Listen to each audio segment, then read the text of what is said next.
some of the like Kayvon Pope pushing for time at linebacker.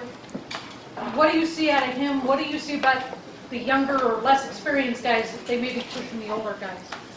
Well, Kayvon's had a very good camp so far, and you find guys when you're coaching, they come around every so often that they're talented, but they're playmakers also. And like sometimes he may be not in the exact right position, but he makes a great play. And, you think the first time he does that, you kind of get on him and say, you're not in the right position there. And then all of a sudden the next day he does the same thing again and makes a great play, and he's done a very, very good job. And I think that's one thing on the defense that we've seen is our young kids have really, really worked hard. And that's, I think, a product of the guys in front of them. One thing that really stands out to me here, being new here, is that our veterans and our young men that have been in this program do an unbelievable job of teaching. When they see something that isn't right, I mean, it's not done wrong the way they're saying it, it's corrected, and they help the young man, and then they move on. And that's why I think the young guys improve a lot faster than they would. There's, I guess, talk that HBO is going to do a college series. Would that be something that OSU would be interested in? Would you like having HBO around filming and doing all that kind of stuff? That's not my decision in any way, but I am going to tell you this. I've had that before, that kind of thing, and I love just coaching. And I think what happens is you sometimes get distracted, and it's not fair to the kids. And in my opinion, that's all this is about, is how you as a coach can make your players better. And that's what we strive to do. Third row left, Dan. Greg, Cade Stover just lost his black stripe yesterday. I see you smiling there. What are you seeing from Cade so far in camp? Well, he's another very, very talented young man. Big, strong young man that can run, and he's got a lot of ability. And a great thing for him is he gets to watch Pete Werner every day. And when you're a guy behind him and you see the way Pete plays and the way he has his dedication to doing things correctly, it's been really good for him. And he's very talented. How much are you seeing, those guys like Cade and Craig, how much are they pushing to maybe get on the field right away as freshmen? Well, we're a ways away from making that decision, but they are working very, very hard every day. And the great thing about here is it may not just be on defense. Special teams are as important as any phase that we have. And so you have that opportunity. If you're a defensive player, you've got a chance to get on the field as a defensive player. You've got a chance to get on the field as a special teams player. So both of them are talented enough and athletic enough to do that. You mentioned Pete Werner. What are the things he's doing to maybe kind of solidify himself as the top guy at his position? Well, I really believe he is a top guy at his position. I've had the opportunity to see a lot of pretty good football players, and I am really impressed with him. I mean, he plays extremely hard. He's very physical. He's got great size and strength, and he can run. And he's got unbelievable character. There's not many other things that you need to be a good football player, and that's what he's showing. Right behind him, Andrew. Yeah, I had a few questions about the goal position. So how much is that going to be on the field? Is that now the base package, or is it like a... Well, the bullet position is a position that when teams want to try to spread you out and try to use a very, very athletic tight end possibility to get you a mismatch on what most people would be a big, strong Sam linebacker. The thing that we have, as I mentioned, is we have a Sam linebacker that is very, very athletic and very, very fast. So we have the bullet position ends up being a way for us to have great depth at the Sam position. You could have them, but they could be interchangeable.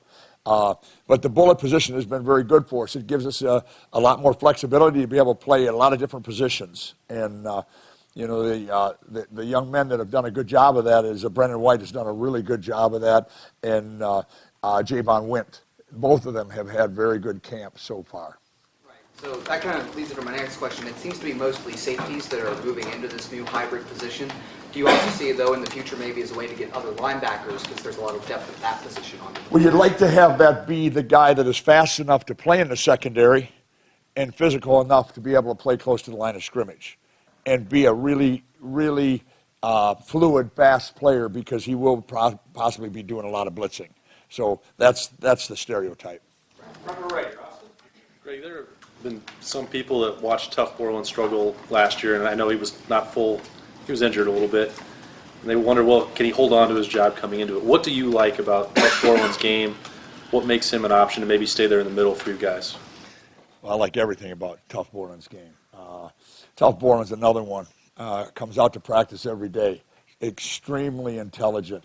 Takes great pride in getting the front lined up. You know, a linebacker can be an unbelievable player. And before I finish on that, our backers have all bought into the one thing I think is really, really important, and that's communicating. You know, everybody looks at a linebacker, and he's got to be able to blitz, he's got to be able to tackle, he's got to be able to run.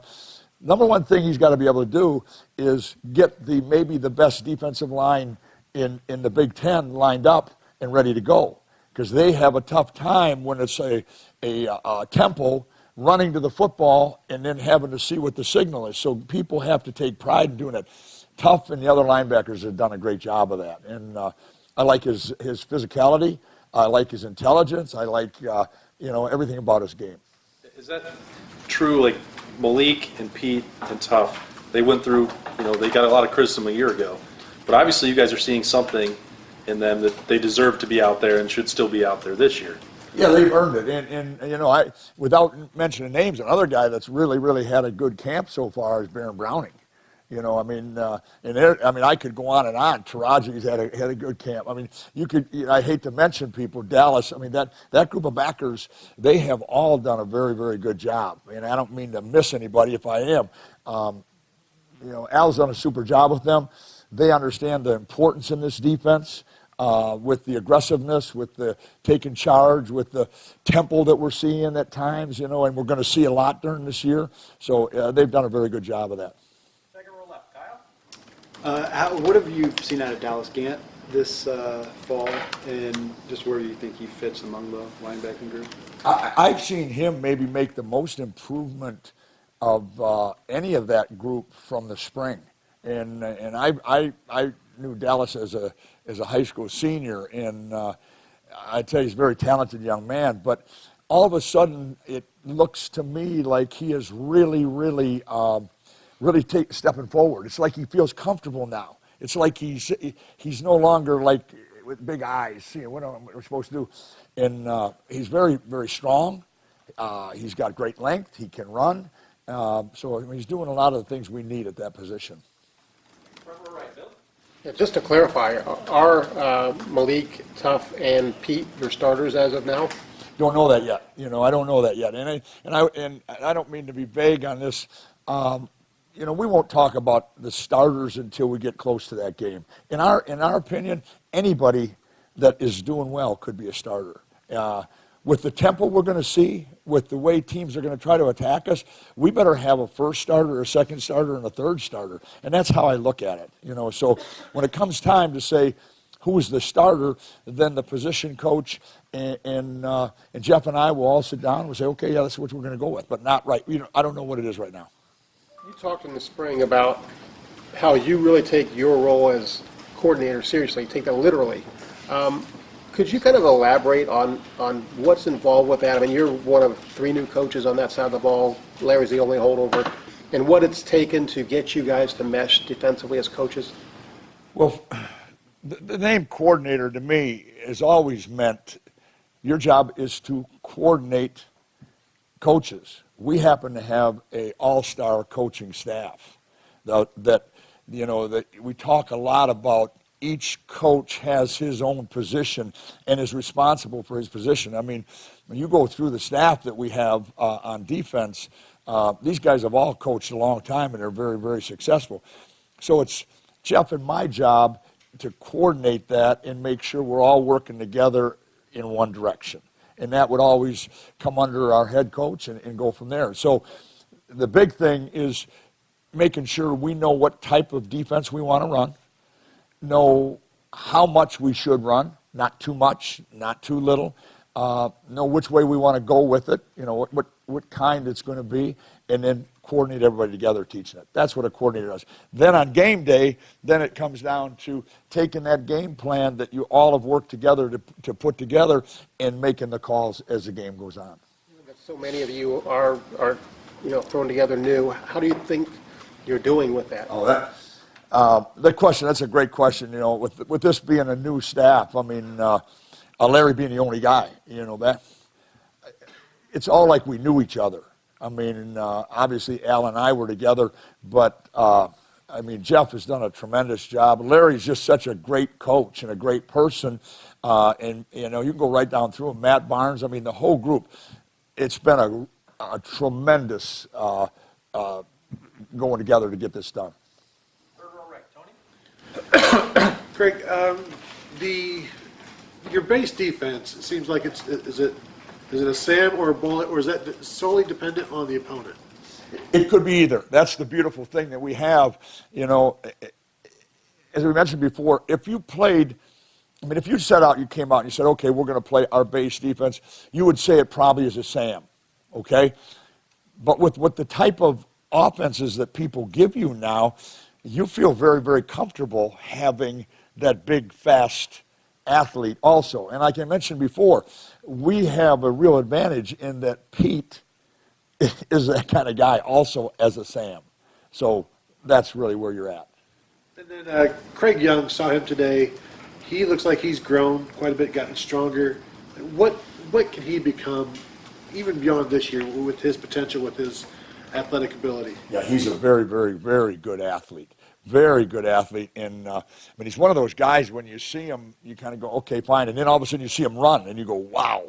This guy, he really, everything is going to be ahead of him. I think he came from a high school where he played probably every position. And so now when he is in one area, for example, and he's locked in and he's coached on everything he does, the thing I've noticed about him, because he's been in my room at times, thing I've noticed about him is he really is interested in doing the right thing. Sometimes in coaching you find guys that as freshmen can't concentrate for all the meetings you have. He's one that tries to get better every day.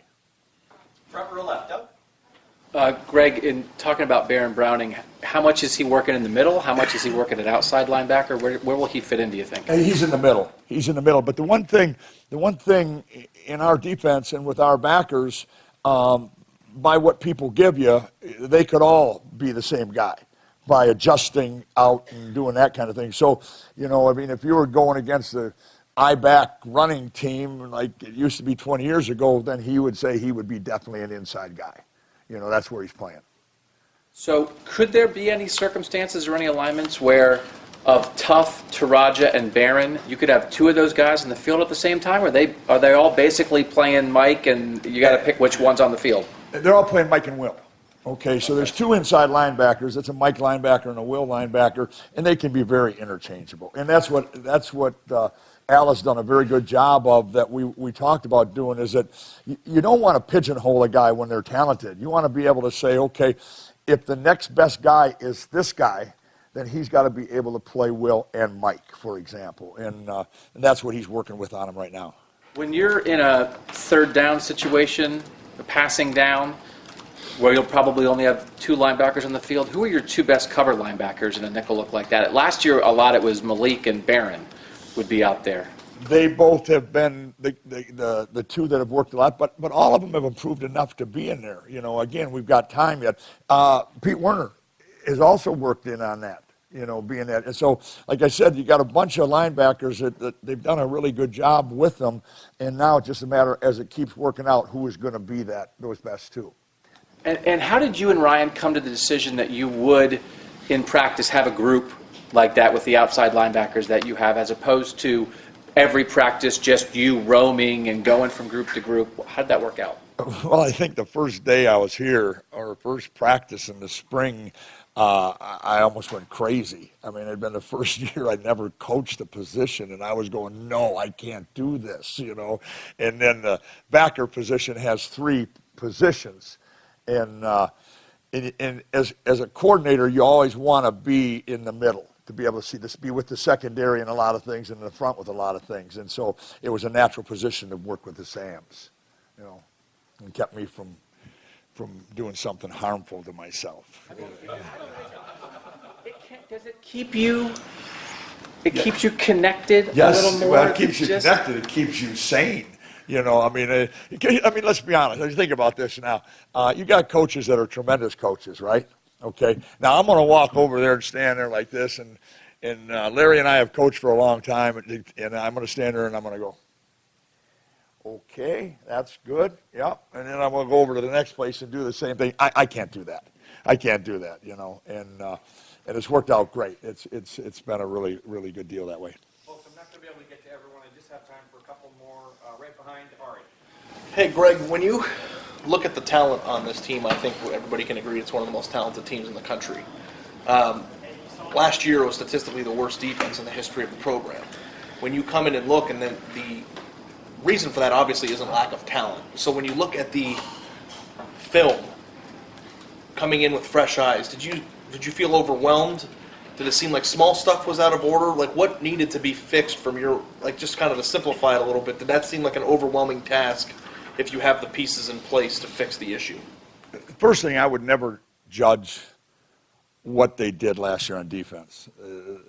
The coordinator was a great coordinator. They had a great staff. Stats are stats. I'm not a big stat guy, okay? The one thing we believe in, and I have always 100% believed in, and that is to run to the football. And I'll tell you people this, when you're watching, and if you see our defense not run to the football, then you ask me. You come up and talk to me about it. Because one thing our guys have bought into, we will run to the football. In practice, we have 320-pound guys. We have Chase Young, who's one of the top players in the country right now, running to the football on every play. We have linebackers that'll blitz and get to the quarterback, turning and putting their foot in the ground and running. And to me, that is what helps your defense overcome any deficiencies. I mean, let's face it, stats are stats. The only stat that that I ever really looked really close at are points. Giving up points. That's the bottom line. I never even looked at what it was last year. It doesn't matter to me. The thing that I know we're going to do is we are going to be an aggressive defense that runs to the football, and everybody on our defense believes in that, and that's why I'm so proud of these kids right now. Look at the way that Ohio State, or what Ryan Day did when he first took the job. I mean, he changed the defensive staff, all but one person. And, points, statistics, whatever, whether they mean something or not, it wasn't a good defense from Ohio State standard a year ago. And I'm just wondering, to come in and be in charge of coordinating it and having to fix it, I know running to the football, but was it an overwhelming, is it a tough task for you to come in here and say, well, this needs to be different? Or is it okay because it's talented enough to fix?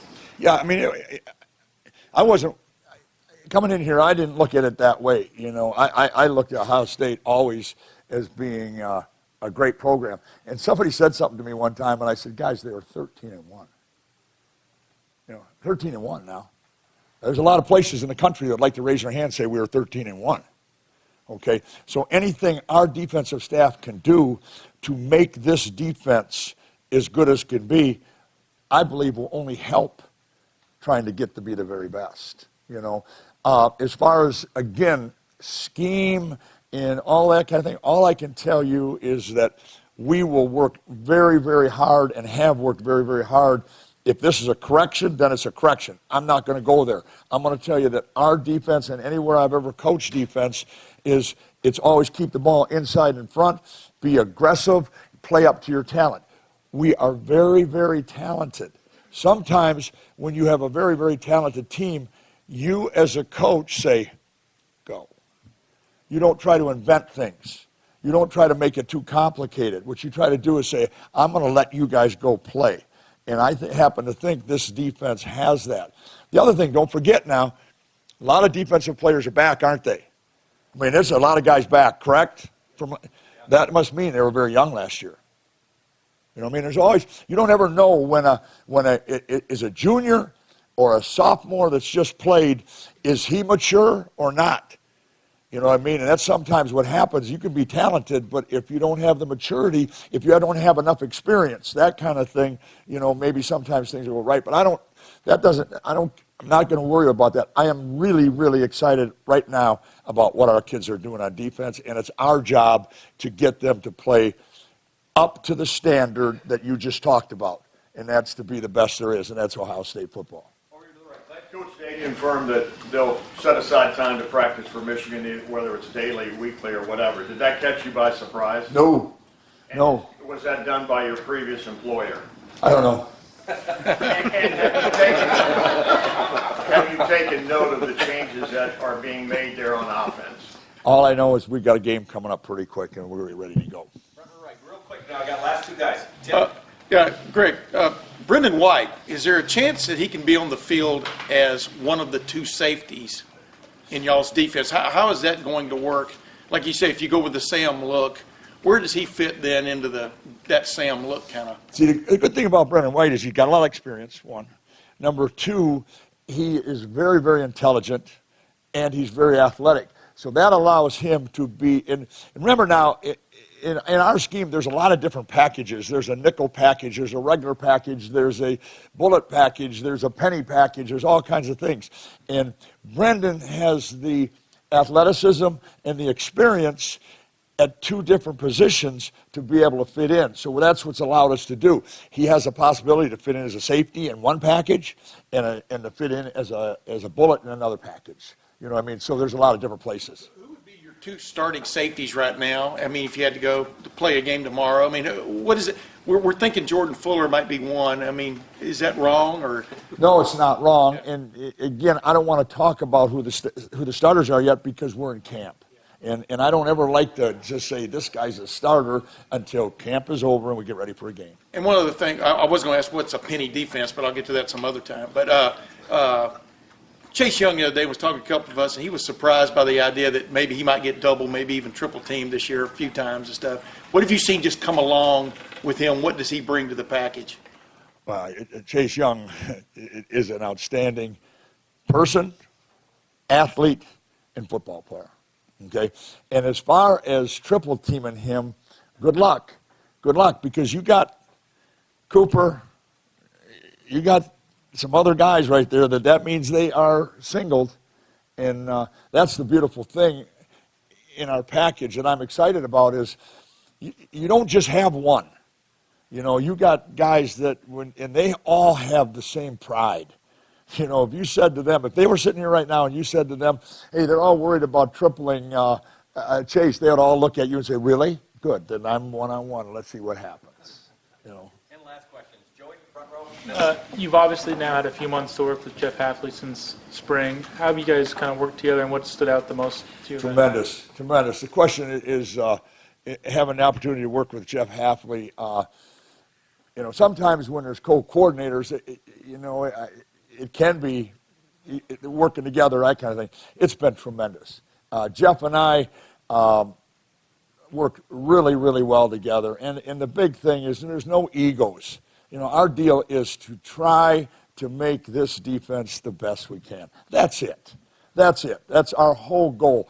And his expertise in the back end, he's as good a secondary coach as I've ever seen, and I know the players would say that. And then for us to be able to work with the front end, it's worked out perfect.